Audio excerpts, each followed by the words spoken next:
So it's officially spooky season, and for me, that means Castlevania. So let's make a big mess of tasty meat. Meat is as ubiquitous to Castlevania as ghouls and Draculas, but this version always looked the tastiest to me. The one that's actually called Tasty Meat.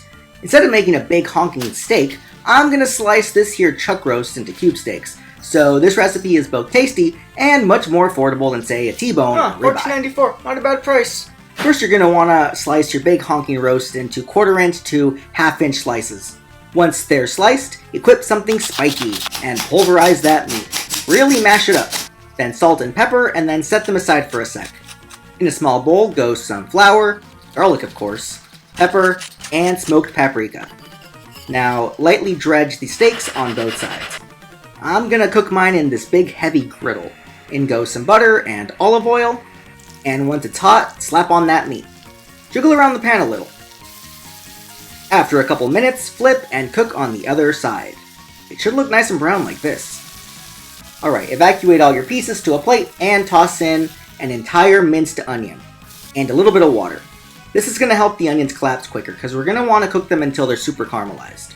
Once the water evaporates, you can add a little bit more butter or oil if you need it. Stir and cook the onions, a little more. Perfect!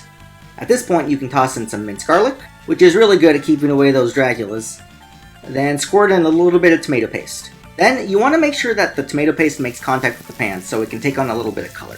At this point, you can stir in some of your reserved flour that you use for dredging. I use 2 tablespoons here, but I would suggest that you use about 1.5 tablespoons, because my sauce came out more gloppy than I'd like.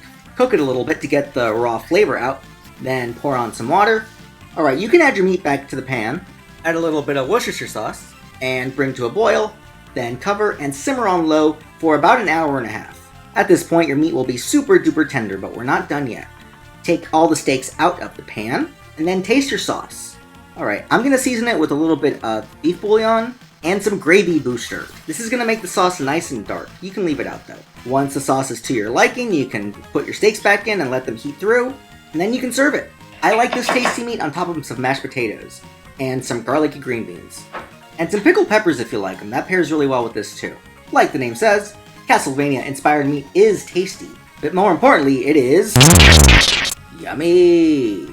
If you want more Castlevania recipes, check out this one for rotten meat, which isn't actually rotten and actually tastes very good. See you next time, bye!